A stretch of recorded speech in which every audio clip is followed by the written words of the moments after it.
Renunció, y luego vio cómo su mundo se derrumbaba. El motor del jet rugía detrás de mí mientras el calor del escape empapaba mi camisa de vestir. Mi esposa se reía a carcajadas.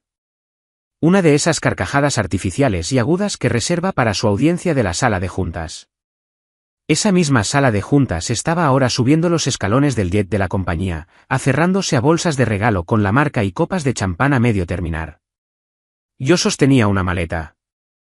Sin bolsa, sin bebida, sin invitación, solo un ultimátum silencioso entre mis dedos. No hagas esto, le dije. Sin ira, sin súplica, solo el peso de ello. Ella no dudó, simplemente giró sobre un tacón, con las gafas de sol ya puestas. Diviértete volando en clase turista, dijo, como si fuera el remate de algún chiste interno que yo no debía entender. El tipo de chiste donde tú eres el que se queda de pie en el asfalto. La puerta se cerró con un siseo. El jet no despegó de inmediato. No, se quedó allí. Casi como si quisieran que yo oyera la risa filtrándose a través del fuselaje, que viera las siluetas chocando copas, formas arrogantes en trajes a medida, brindando por otro trimestre de dominio. No me inmuté, simplemente me quedé allí mientras mi corbata ondeaba contra mi pecho y el sol me quemaba la coronilla. No parpadeé hasta que el zumbido de la turbina se desvaneció en el horizonte. Entonces miré mi reloj. Justo a tiempo. Di 3 pasos hacia atrás desde la línea amarilla, abrí mi teléfono y marqué. La línea no sonó. Se conectó al instante. ¿Activado?, dije. Hubo una pausa al otro lado. Luego, una voz tranquila respondió, confirmando. ¿Autoriza la renuncia bajo la cláusula 14? Sí. Otra pausa. Entendido. Es consciente del efecto en cascada que esto desencadenará. Cuento con ello. Colgué y me giré hacia el coche negro que había estado esperando detrás de un hangar cercano. Sus luces ya estaban encendidas. Aquí es donde probablemente debería contarles lo que hago, quién soy, porque el nombre Virion Tech, el nombre en sus etiquetas de equipaje personalizadas, solo existe debido a una cláusula fantasma en un acuerdo muy antiguo. Pero la verdad es que ninguno de ellos preguntó jamás. Durante años, interpreté el papel del cónyuge comprensivo, el encantador acompañante en las galas, el hombre en la esquina que hacía algo en consultoría. Cuando se tramitó la documentación, mi nombre no aparecía, solo un firmante anónimo a través de un fideicomiso que a nadie en la empresa le importó auditar. ¿Por qué? ¿Por qué lo harían? Yo solo era su marido. Ahora aprenderían, pero no a gritos, no con escándalos, sino con silencio y firmas. A través de unas pocas líneas de texto que hojearon por encima hace años, y una cláusula enterrada en la letra pequeña. La cláusula 14. Antes de volver al hotel, eché un último vistazo al cielo. Ya estarían en el aire, brindando por ellos mismos, chocando los 5 por una presentación exitosa a otra multinacional que nunca sabría que su infraestructura de datos era ahora inestable. Lo curioso es que nada de esto habría pasado si ella simplemente me hubiera tratado como si yo importara. Si no hubiera intentado ganar frente a la junta directiva reduciéndome públicamente a la nada, ni siquiera con palabras, sino por omisión, por borradura. Pero lo hizo. Y ahora, cada vez que ese jet asciende, funciona con documentación que acabo de dejar obsoleta. Por cierto, si todavía estás escuchando y eres el tipo de persona que alguna vez ha sido subestimada, ignorada o descartada por alguien que pensaba que tenía todo el poder, adelante y sigue. Más del 90% de ustedes escuchan sin suscribirse, pero pulsar ese botón realmente motiva a mi equipo a seguir creando estas historias. En fin, de vuelta en el hotel, me cambié de camisa, abrí mi portátil e introduje un código de un solo uso de un llavero negro. Apareció un panel de control sencillo. Renuncia en proceso. Hice clic en confirmar. La verdadera diversión aún no había comenzado. La habitación del hotel era beige. Paredes beige, cortinas beige, beige. El tipo de lugar destinado a viajeros de negocios que no hacen preguntas y nunca se quedan el tiempo suficiente para notar el olor a aire reciclado en la alfombra. Dejé la maleta en la silla, todavía cerrada. No me molesté en desempacar, solo saqué el portátil, una placa negra e indescriptible sin marca, y lo coloqué en el escritorio como si estuviera realizando una cirugía. La pantalla parpadeó una vez, luego requirió un escaneo de retina. Un segundo después, apareció una solicitud de contraseña. La escribí lentamente, deliberadamente, no porque estuviera nervioso, sino porque quería saborear cada pulsación. Cada letra era otro clavo en el ataúd de su control percibido. El panel de control se cargó. Virion Techipe Holdings, un nombre que nadie en la Junta se había molestado en buscar a fondo en Google, y mucho menos auditar. Pensaban que era una formalidad legal offshore. Una de esas empresas fantasma que los ricos usan para evadir impuestos. Y lo era. Pero también era la columna vertebral de cada patente sobre la que habían construido un producto. ¿Adivinen quién escribió esas patentes? No su equipo legal actual. No el graduado de Harvard aficionado a la bebida con el auricular Bluetooth. Yo. Cada propuesta de producto, cada proyección trimestral, cada artículo brillante en Wired o Fast Company se construyó sobre mis frases, mis oraciones, mis cláusulas. Pero nunca pedí crédito público. Pedí protección, un cortafuegos entre yo y el circo. Ella dijo que lo entendía. Mantente anónimo.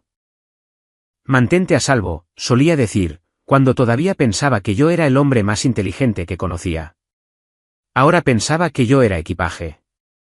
Abrí la carpeta a actos finales. Dentro había 3 documentos, una carta de renuncia, una notificación de activación de la cláusula de terminación en cascada y un archivo para la prensa.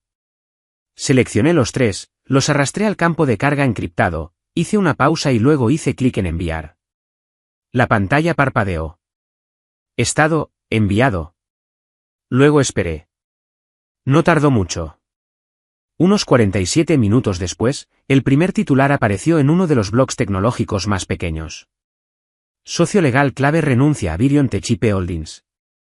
La publicación era breve, escueta, citando fuentes anónimas y señalando que un importante actor invisible acababa de desvincularse de la columna vertebral legal fundacional de la empresa. Sin nombre, sin fotos, pero cualquiera que prestara atención al ascenso de Virion Tech conocería las implicaciones. Actualicé la página de nuevo. Ahora estaba en 2 blogs más, luego un tuit. Me recliné en la silla. Sin puños al aire, sin monólogo, solo quietud. Esto no se trataba de rabia. La rabia es desordenada, descuidada. La rabia deja huellas dactilares.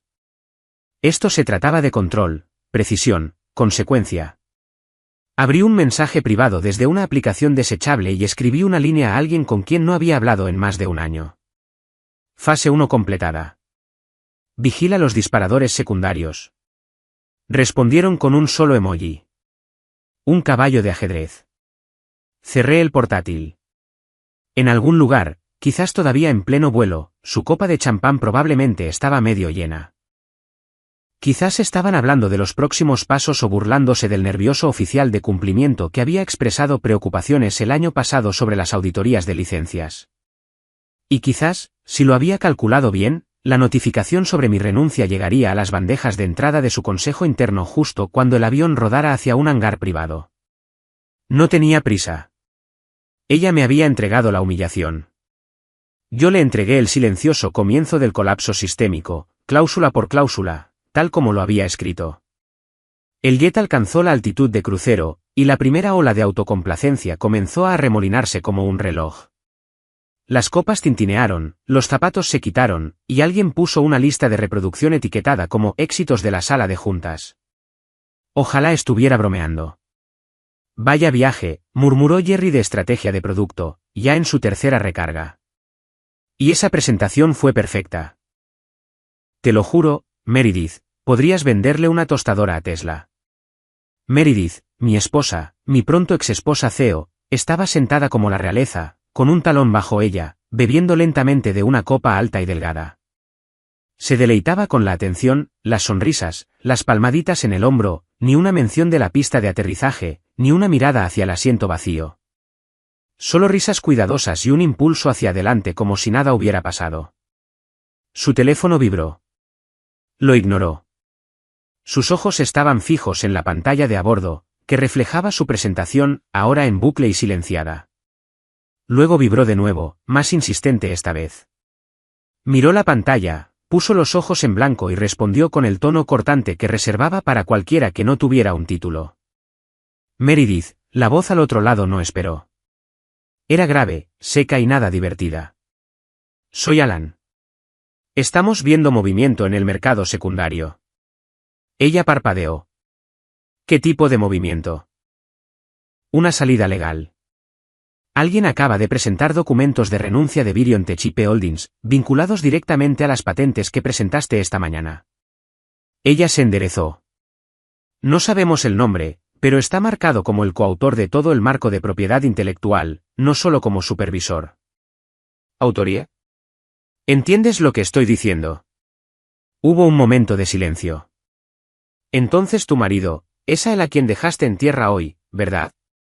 Ese tipo. ¿Quién es él? Su mano tembló ligeramente, lo suficiente como para que la copa se inclinara y unas gotas cayeran en el dorso de su muñeca. No se dio cuenta. Frente a ella, alguien finalmente notó el cambio en su rostro. Mark, el único miembro de la junta con el más mínimo conocimiento de la infraestructura legal, se inclinó hacia adelante, entrecerrando los ojos como si intentara leer un contrato de memoria. Él estaba en la cadena de propiedad intelectual, dijo, sobre todo para sí mismo. Espera, tu marido. Ella cubrió el micrófono y siseó, no, solo fue consultor al principio. No se mantuvo involucrado. Mark levantó una ceja. Entonces, ¿por qué figura en la cláusula de autoría de las patentes? Ese nombre del fideicomiso, no es. No lo es, espetó ella. Al otro lado, Alan continuó, con la voz tensa ahora. Necesitamos claridad, porque si esa renuncia activa la revocación de la cláusula, todo tu modelo de licencias está comprometido. Y tu silencio ahora mismo no ayuda. Te devolveré la llamada, dijo, y finalizó la llamada antes de que él pudiera protestar. La cabina se había quedado extrañamente silenciosa. Sin música, sin bromas, solo el suave zumbido de la altitud y los cálculos silenciosos que se hacían en tiempo real. Alguien tosió. Otro miembro de la junta, Tracy, de marketing, rompió el silencio. Espera, me estás diciendo que tu marido acaba de salirse de nuestra estructura de propiedad intelectual y ninguno de nosotros sabía que siquiera estaba en ella. La mandíbula de Meredith se tensó. Es complicado. Complicado, Tracy rió una vez, un sonido hueco. Acabas de presentar una integración de IA construida sobre una licencia que ya no controlas. Prometimos una hoja de ruta de 5 años a los inversores sobre algo que podría no existir legalmente. Eso no está confirmado, espetó Meredith, pero el aire había cambiado por completo. Nadie parecía relajado ahora. Nadie bebía nada. Salieron los teléfonos, los teclados hicieron clic. El ceño de Mark se frunció aún más. Y entonces llegó el primer titular. Alguien le mostró su pantalla. Socio legal de Virion Tech Holdings renuncia. Impacto en licencias bajo revisión. Meredith lo miró como si estuviera escrito en un idioma que nunca había aprendido. Y quizás lo estaba, porque no había leído el contrato. No el real. No el que yo redacté, firmé y enterré donde solo los inteligentes buscarían, lo que significaba, no ella. A medianoche, la sala de juntas parecía un búnker de guerra iluminado por iPads y portátiles carísimos. El sushi a medio comer sudaba bajo las luces fluorescentes. Las chaquetas habían sido abandonadas. Las corbatas estaban torcidas. Tracy caminaba descalza con los tacones en una mano, maldiciendo en voz baja como si fuera una nueva rutina de cardio. Meredith estaba de pie a la cabeza de la mesa, con los brazos cruzados, los ojos fijos en una proyección que nadie quería seguir leyendo. Habían llamado al Departamento de Cumplimiento Legal, a asesores externos y a 2 representantes de capital de riesgo presas del pánico en menos de una hora. Todos seguían diciendo lo mismo. No podría haberlo hecho, no sin nuestro conocimiento, no sin dejar rastro. Pero lo hizo. Y no lo hizo. Porque nadie había pensado nunca en desafiar el silencio. Exactamente a las 12:03 de la noche, todos recibieron el mismo correo electrónico. El asunto era estéril, clínico. Asunto, cláusula 7.4. Consecuencias de la renuncia de autoría. El cuerpo del mensaje era peor. Según el acuerdo fundacional archivado bajo la secuencia de patentes original con fecha de 2012 y revisado bajo enmiendas silenciosas en 2016, la renuncia de un firmante de clase autor por la entidad fiduciaria 4B 93 desencadena la suspensión y revocación automáticas de los derechos de licencia de propiedad intelectual asociados en un plazo de 72 horas. Los siguientes activos se ven afectados: marco central VTX, motor predictivo Neuroban, suite de sistemas embebidos Elixos. Todas las licencias deben cesar su uso dentro del periodo de revocación o enfrentar sanciones por incumplimiento según la sección 2 de febrero del 11 del Estatuto de Cumplimiento Internacional 4 IP7. Tracy se sentó de golpe. Mark se tapó la boca con la mano. Jerry, el valiente y estúpido Jerry, preguntó, ¿no podemos simplemente pagar una tarifa para revertirlo? Su abogado principal, conectado desde su casa de vacaciones en Jackson Hole, negó lentamente con la cabeza. Esta cláusula fue construida como un interruptor letal. No hay mecanismo de reversión. Ustedes no construyeron uno. Ni siquiera sabía que tenía un mecanismo, siseó Meredith, con los ojos encendidos. El abogado guardó silencio por un momento. Entonces no leyó el anexo adjunto a las patentes. Ahí es donde reside. El nombre del fideicomiso es el autor. El autor era él. Todos ustedes lo aprobaron sin la debida diligencia. Un silencio cayó sobre la habitación, roto solo por el sonido de alguien derribando una taza de café. Mark finalmente preguntó, ¿qué pasa si no cumplimos? ¿Demandas, órdenes de cese y desistimiento? Estarán infringiendo la propiedad intelectual en el momento en que se cierre la ventana de 72 horas. Los inversores se retirarán. Los clientes pivotarán. Efectivamente, están ocupando ilegalmente tecnología que ya no poseen. 3 de nuestros 5 contratos actuales se basan en esos activos, susurró Meredith. La mitad de nuestra hoja de ruta, nuestras ganancias del cuarto trimestre. El abogado asintió. Y estarán publicando comunicados sobre retrasos. Quizás retiradas de productos. Tendrán suerte si las acciones solo bajan. No se sentó, no respiró por un momento, simplemente salió al pasillo, a la terraza del piso 18 del edificio. El aire frío le abofeteó la cara como un castigo. Marcó. No a su asistente. No al departamento legal. A mí. 3 tonos. Luego, el buzón de voz. Lo intentó de nuevo. Lo mismo. Y otra vez, todavía nada. Escribió un mensaje. Tenemos que hablar. Esto no es gracioso. Sin respuesta. Así que intentó con una nota de voz. Su voz se quebró a la mitad. No sé qué es esto o qué intentas demostrar, pero si fue por lo de la pista, si te sentiste humillado, entonces está bien. Grítame, castígame, lo que sea. Pero no destruyas todo, por favor. Podemos arreglar esto. Llámame. Le dio a enviar. Leído. Sin respuesta. Se quedó mirando la pantalla durante mucho tiempo, con los pulgares temblando, hasta que su reflejo en el espejo negro del teléfono la sorprendió. Parecía una extraña cansada y vacía, envuelta en seda sintética y disculpas que ya llegaban demasiado tarde. Dentro, el equipo había pasado a redactar el lenguaje de crisis para las comunicaciones a los accionistas. Frases como transición inesperada y disrupción temporal. El tipo de palabras que dicen estamos sangrando, pero intentamos que no se note. Ella no volvió a entrar. No lo necesitaba. Sabía lo que venía después. Porque esto no era solo una cláusula. Era una cuenta atrás. Por la mañana, Meredith ya llevaba 3 espressos y caminaba por su oficina en casa como una ejecutiva salvaje. Sus tacones de diseño repiqueteaban sobre el mármol como un metrónomo, marcando la cuenta atrás de una sentencia de muerte. La luz del sol a través de las ventanas no suavizaba nada, solo exponía las grietas que había logrado ocultar en las salas de juntas. No estaba acostumbrada a ser la que luchaba por encontrar un asidero. Estaba acostumbrada a que la llamaran, no a que la ignoraran, y ciertamente no a ser superada en estrategia. Abrió su antigua lista de contactos, nombres que no había tocado en años. Consultores, asesores, estrategas legales que había heredado a través de él. Hombres y mujeres que una vez lo dejaban todo cuando su marido llamaba, pero que nunca respondieron a sus correos electrónicos a menos que él estuviera en copia. Ahora estaba sola. Primero, intentó con Marcus, el viejo litigante de propiedad intelectual que solía jugar al ajedrez con él después del trabajo. Sin respuesta. Luego vino el auditor de cumplimiento de Zurich, al que una vez llamó aburrido pero brillante después de verlo desmantelar una laguna de licencias de un competidor durante un almuerzo. El mensaje fue marcado como leído en 5 minutos. Sin respuesta. Intentó llamar directamente al buzón de voz. Fue en la 4ª llamada. Una mujer mayor llamada Francesca, una socia jubilada de una oscura firma boutique en Bruselas, finalmente contestó. Su voz era seca, mesurada.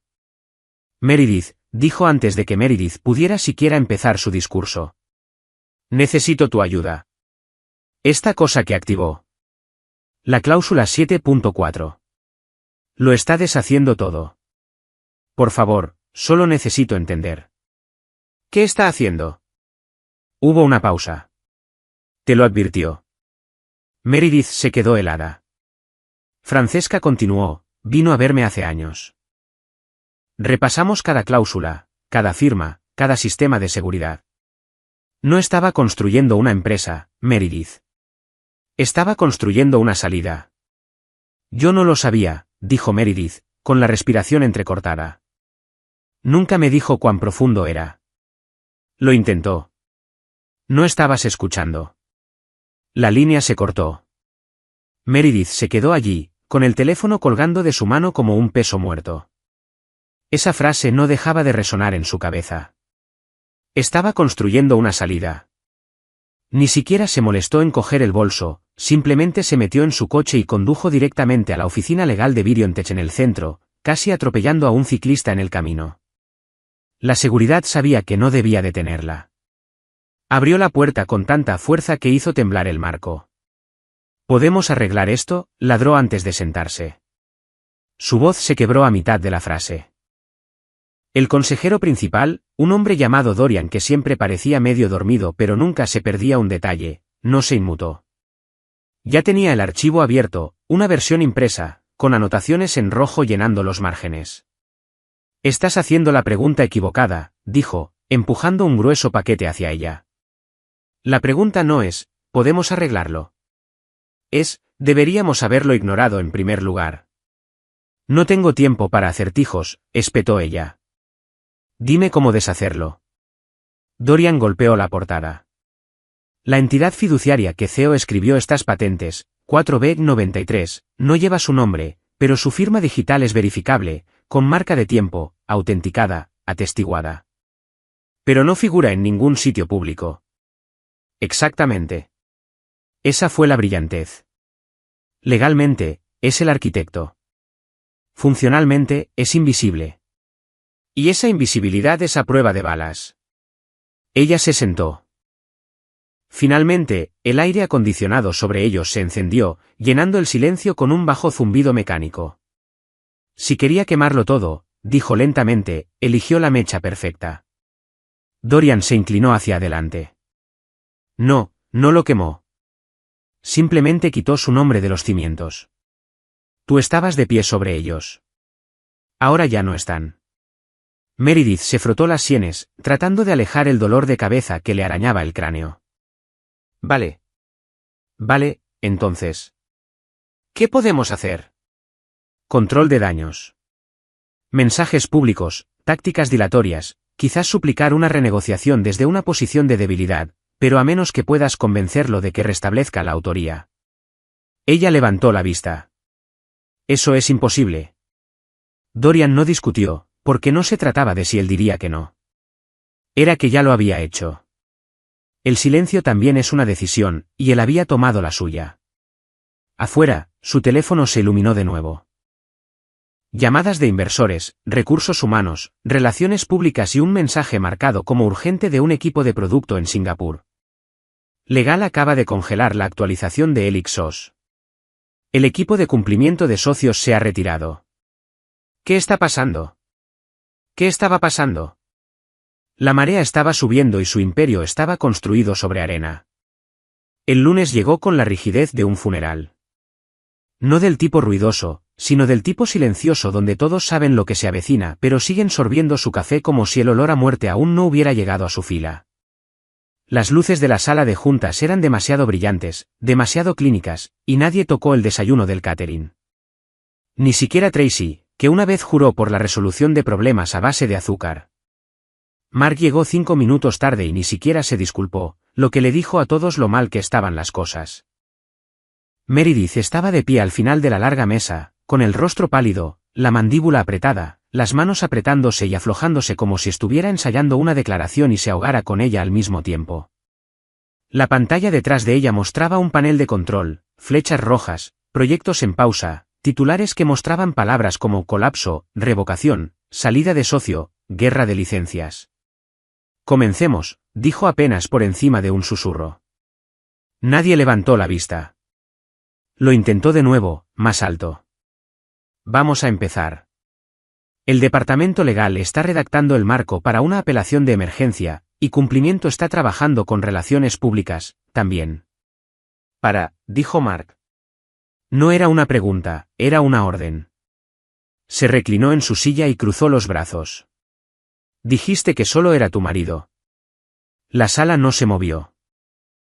No sabía que estaba en la cadena de propiedad intelectual, respondió ella, con un tono agudo, defensivo, frágil.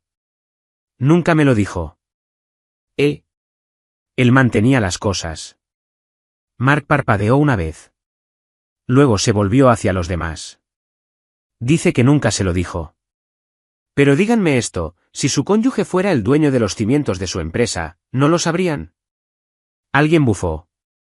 En voz baja, pero no lo suficiente. Luego vino la voz que realmente importaba. Angela, la miembro más nueva de la junta, traída por su imagen y su delicadeza regulatoria. No hablaba a menudo. Cuando lo hacía, la gente escuchaba. No tenía que decírtelo, dijo Angela, con voz tranquila, cortante. Por eso te contratamos, para que supieras lo que hay en tu casa. Lo que hay en tu pasado. Y aparentemente, no lo sabías. Las palabras quedaron suspendidas. No fuertes, solo pesadas. Las manos de Meredith cayeron a sus costados. Se suponía que debía apoyarme. Y lo hizo, respondió Angela. Hasta que lo convertiste en un accesorio. Alguien tosió. El teléfono de Jerry vibró 2 veces. La propia pantalla de Meredith parpadeó con un nuevo mensaje de relaciones con inversores. Socio principal de Kroll acaba de retirarse. Adquisición en suspenso. Estamos en niveles de preocupación DEFCON aquí. No necesitaba leer el resto. Ya lo sabía. El acuerdo con Kroll, gestado durante meses, estaba listo para cerrarse esta semana. Los medios habían sido preparados. Se había redactado un comunicado de prensa conjunto, pero los abogados habían detectado la cláusula. Y el consejero general de Kroll no era estúpido. Nadie quiere comprar un coche sin el motor. Podemos estabilizar esto, dijo a nadie en particular. Podemos negociar directamente con el fideicomiso. Quizás. Renunciar, Tracy golpeó la mesa con la palma. ¿Te estás escuchando? No hay fideicomiso sin él. ¿Y crees que después del numerito en la pista de aterrizaje, va a ser amable ahora? Silencio de nuevo. Luego Mark añadió, sinceramente, estoy empezando a pensar que él nunca jugó. Él construyó el campo. Nosotros estábamos demasiado ocupados dándonos palmaditas en la espalda como para darnos cuenta de que estábamos en su césped. Esa dolió. Ella lo miró como si acabara de torcer un cuchillo que no sabía que todavía tenía dentro. He sido CEO aquí durante 6 años, dijo entre dientes. Y he llevado esta empresa a través de... ¿La llevaste a dónde?, preguntó Angela. A un lugar donde un solo hombre puede tirar de un hilo y todo se desmorona. Los números no mentían. El precio de las acciones había caído otro 12% desde el fin de semana. La confianza interna se estaba desangrando. Los inversores de nivel medio ya estaban redactando avisos de salida. Un asociado junior de legal deslizó silenciosamente una nota por la mesa. Opciones de sucesión, puntos de discusión preliminares. Ella no la tocó. Fuera del cristal de la sala de juntas, la oficina bullía como de costumbre, pero dentro se sentía como ver una presa agrietarse, sabiendo que la presión al otro lado ya no era teórica. Meredith se volvió hacia la proyección de nuevo, pero los números habían dejado de actualizarse. Incluso el sistema se estaba rindiendo con ella. Detrás de ella, alguien susurró, cláusula 14. Así es como la llaman. Ella se giró. ¿Qué? Cláusula 14. Es el apodo que circula por Twitter. Los inversores lo usan como abreviatura de lo que hizo, de él. Ella los miró, con los ojos muertos, y luego se volvió hacia la ventana. Muy abajo, a la ciudad no le importaba. Los taxis seguían moviéndose. Las luces cambiaban. La gente caminaba. Pero aquí arriba, en la cima de la empresa que creía poseer, las paredes se estaban encogiendo, y nadie iba a venir a salvarla. Eran alrededor de las 2:40 de la tarde cuando el teléfono de Meredith vibró con una fuerza que se sintió deliberada, no un suave toque, sino una advertencia. El nombre de su asistente apareció en la pantalla, seguido de una sola línea de texto. Tenemos un problema. Revisa Tech Harvest. Tocó el enlace sin pensar, con el pulgar ya resbaladizo de sudor. El socio silencioso que se fue y se llevó los contratos con él. Ese era el titular. Subtítulo: Fuentes confirman que el coautor anónimo de las patentes de Virionte renuncia, dejando a la compañía expuesta. Los viejos lazos son más profundos de lo que nadie pensaba. El artículo era brutal, quirúrgico. Una periodista llamada Dahlia Wu había hecho lo que nadie en su propia suite ejecutiva había logrado: desenterrar los huesos. Había obtenido archivos legales de hace 12 años. Documentos vinculados a un fideicomiso privado con frases que coincidían exactamente con la arquitectura central de Viriontech. Los rastreó hasta una empresa fantasma original incorporada el mismo año del lanzamiento de Viriontech. Pero esa no era la peor parte. A mitad de la página, entre párrafos de análisis cuidadoso y burla apenas velada, había una foto. En blanco y negro, granulada, pero lo suficientemente clara. Su marido, más joven, con un traje que le quedaba un poco grande, el pelo más desordenado, sonriendo y estrechando la mano de Raymond Kilpatrick, el ahora retirado fundador de Virion. Sonriendo, relajado, de pie en lo que parecía el vestíbulo original de la oficina, cuando todavía tenían carteles de papel pegados a las paredes y sillas plegables de alquiler. El pie de foto, las fuentes sugieren que no era solo un cónyuge. Estuvo allí desde el primer día. Se quedó mirándola durante mucho tiempo. No solo un cónyuge. No, él había sido quien le presentó a Raymond. Esa parte la recordaba vagamente, como un sueño que archivas mal al despertar. No había pensado en ello en años. Había sido un favor, una mención de pasada. Ustedes dos podrían llevarse bien, había dicho con indiferencia. Ella pensaba que se había ganado su puesto en la mesa. Resulta que la mesa era suya. Su bandeja de entrada explotó. Inversores, socios, gente con la que no había hablado en años. 2 agencias de noticias querían declaraciones. Una envió un borrador de titular ya preparado para la mañana siguiente.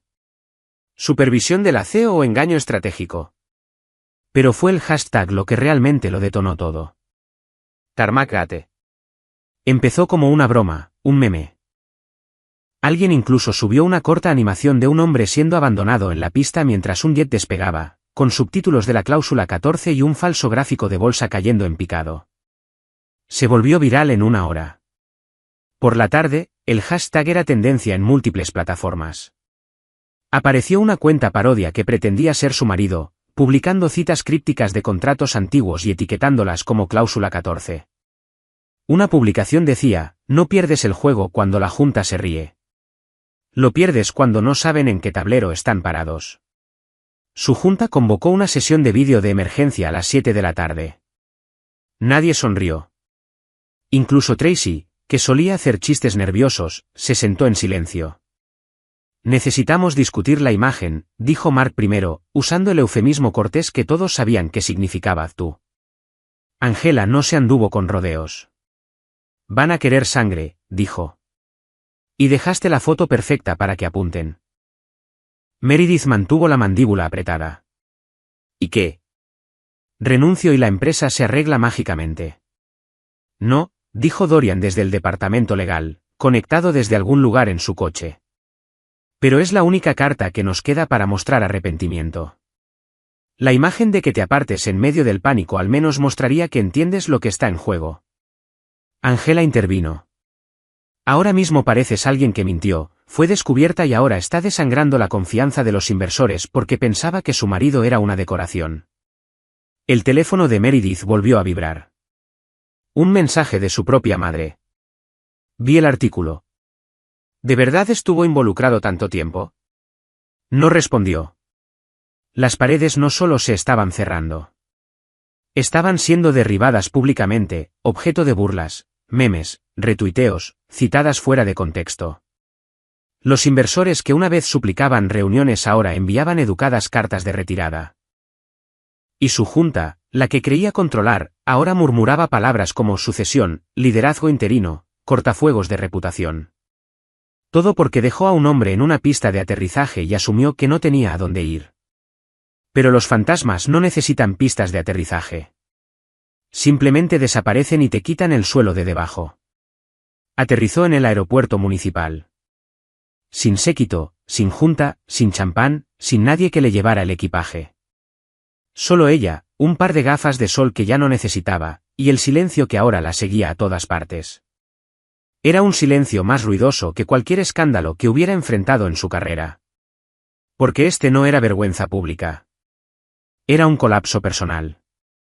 El viaje en coche duró más de lo que recordaba. El pueblo no había cambiado mucho, pero ella sí. Todo parecía más pequeño. La gasolinera de la que una vez se burló por vender rosas individuales en tubos de agua todavía estaba abierta. El café de la esquina todavía tenía el letrero descolorido de solo efectivo en la puerta.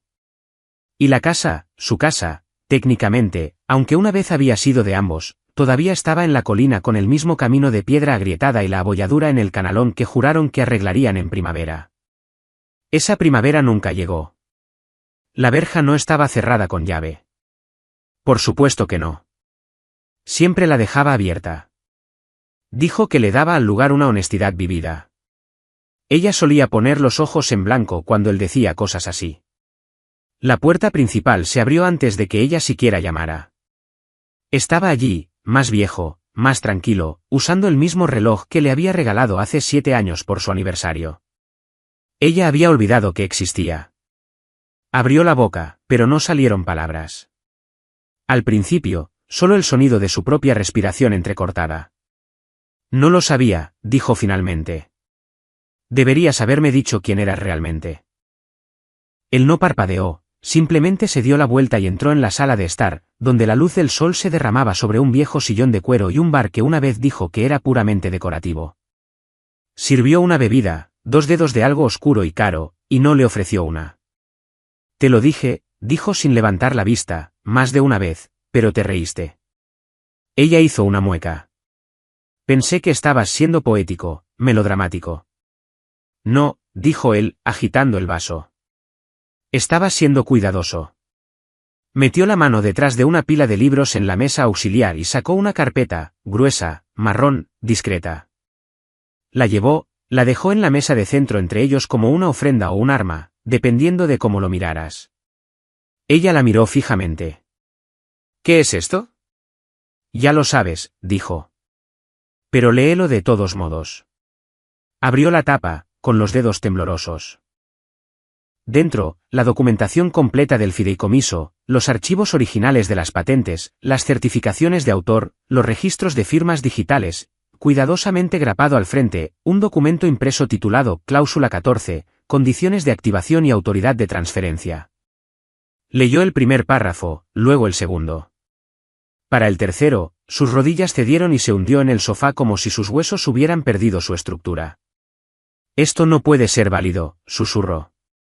Está validado. Archivado, atestiguado. Tenías autoridad sobre la transferencia de todo. Yo era el arquitecto, no la cara. Hay una diferencia. Pero me dejaste estar ahí. Te dejé estar donde querías estar. Estabas tan concentrada en la imagen, Meredith, que dejaste de mirar la estructura. Y la estructura es lo que mantiene todo unido cuando la imagen se derrumba. Se aferró a la carpeta como si de alguna manera pudiera revertir lo que había hecho. ¿Por qué ahora? ¿Por qué activarla ahora? Él tomó un sorbo de su vaso. ¿Por qué me dejaste en la pista? Eso no fue. Se detuvo. Ni siquiera ella creía la excusa que se formaba en su garganta. Fue mezquino. Fue estúpido. No pretendía. La interrumpió con una mirada. ¿Tranquila? Ya veo. Me menospreciaste frente a tu junta a propósito. Eso no fue un accidente. Fue una declaración. Así que, respondí estratégicamente. Volvió a mirar el documento, sus ojos recorriendo los números, la cadena de custodia, el hecho de que en el papel él tenía más autoridad de la que ella jamás había tenido. Me casé con un fantasma, dijo en voz baja. No, dijo él. Te casaste con un socio. Simplemente dejaste de tratarlo como tal.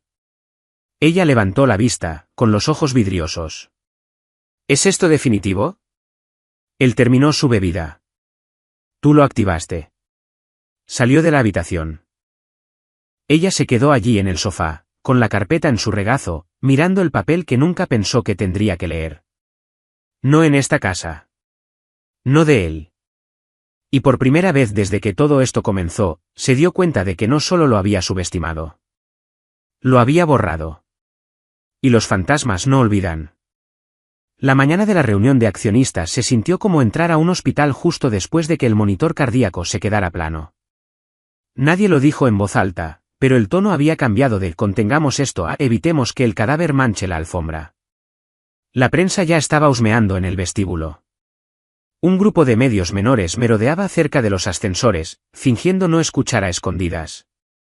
Unas cuantas personalidades de Twitter con la marca azul estaban tuiteando en vivo sobre cualquier ejecutivo que pasara por las puertas giratorias. Uno incluso llamó a Meredith directamente. ¿Algún comentario sobre la cláusula 14, señorita Ellison? Pero ella no se inmutó.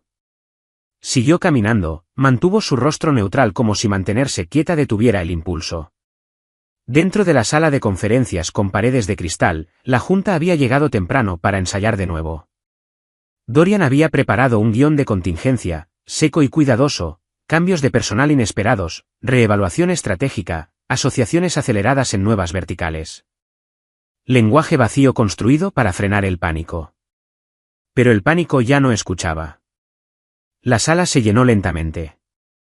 No solo accionistas, sino analistas, observadores, espías de firmas rivales que se hacían pasar por consultores, y algunos inversores de la vieja guardia que olieron sangre en el agua y vinieron no a votar, sino a ver el colapso desarrollarse en persona. Meredith tomó su lugar al frente con el resto de la junta. Rostro empolvado, palmas húmedas, espalda recta. Miró el reloj. 5 minutos para empezar. Fue entonces cuando llegó el sobre. Sin mensajero, sin anuncio, solo un hombre con un traje gris, anónimo, eficiente, que se acercó al presidente, le entregó el sobre y se fue de nuevo sin decir una palabra. El presidente frunció el ceño, rasgó el sello, leyó y se detuvo. ¿Todo bien?, preguntó Angela, echando un vistazo. No respondió de inmediato, simplemente se puso pálido, no sorprendido, no confundido, simplemente resignado, como un hombre que finalmente había encontrado la página que faltaba de un libro y se dio cuenta de que el final ya estaba escrito. Le entregó el documento en silencio a Dorian. Dorian leyó, luego miró a Meredith. «Oh, Dios mío», murmuró. «¿Lo firmó?» «¿Quién firmó qué?», espetó ella, con la voz más aguda de lo que pretendía. Dorian le mostró la página. Una oferta de adquisición de un competidor, una firma de consultoría estratégica con ramas agresivas de aceleración de propiedad intelectual en biotecnología y mercados de interfaces neuronales. Reconoció el nombre. Conocía el nombre. Intentaron robarle personal el año pasado y ella se había reído de ellos. Pero ahora no estaban robando. Estaban comprando. Y adjunto a la oferta había un acuerdo de consultoría firmado. Con él, su marido, su fantasma, el que ahora asesoraba a su mayor rival, y que acababa de ofrecer comprar lo que quedaba de la propiedad intelectual central de Virion Tech a la mitad de su valoración original. Con efecto inmediato, leyó Dorian en voz alta. Contingente a la transferencia total de todos los activos afectados en un plazo de 45 días. Cláusula 14 reconocida y aceptada por la parte adquirente. No era solo una oferta. Era un mensaje. No estaba incendiando VirionTech.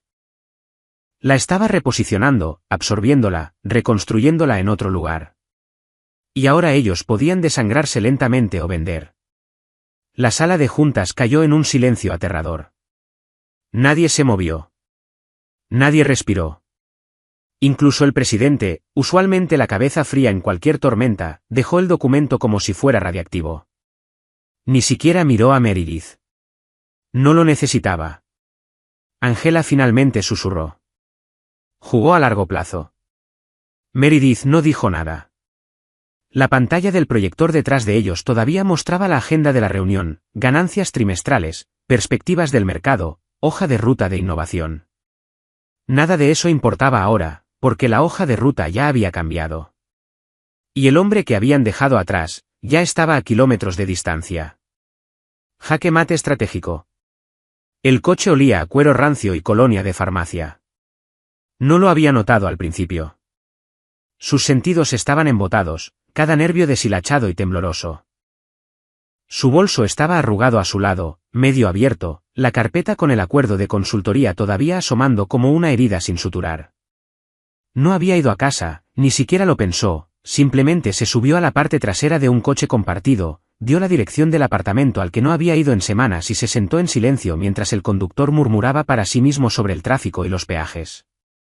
Su teléfono vibró, no una llamada, no un mensaje de texto, solo una notificación de la aplicación de noticias financieras que solía actualizar obsesivamente antes de los informes de ganancias.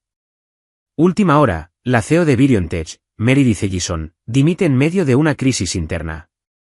Su foto estaba debajo. La de su perfil de Forbes. El retrato en pose de poder con los brazos cruzados, la barbilla alta y la leyenda que una vez decía la visión detrás del futuro neural. Ahora bien podría haber dicho la viuda del fantasma. No la tocó, solo se quedó mirando. La notificación se desvaneció. El silencio no. Nadie llamó. Ni su madre. Ni Angela. Ni Dorian. Ni siquiera Tracy, que una vez dijo que cabalgarían o morirían juntas en cualquier tormenta. Ella había cabalgado. Ella era la tormenta y ahora era los escombros. En un semáforo en rojo, el conductor se movió en su asiento, la miró por el retrovisor. Tendría unos 30 años. Gorra, sudadera con capucha con el logo de alguna startup de criptomonedas que no reconoció. Entrecerró los ojos. Oye, dijo casualmente, como si no estuviera seguro de si era un sueño o un déjà vu. ¿No es usted la que dejó a su marido en la pista de aterrizaje?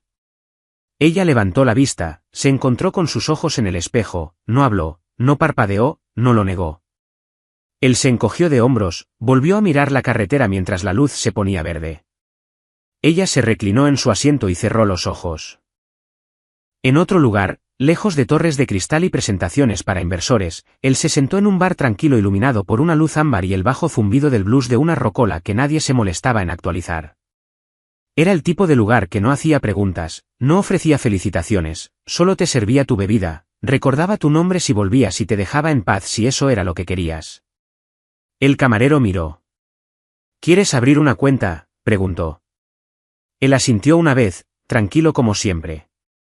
Ponla a nombre de, dijo. Cláusula 14.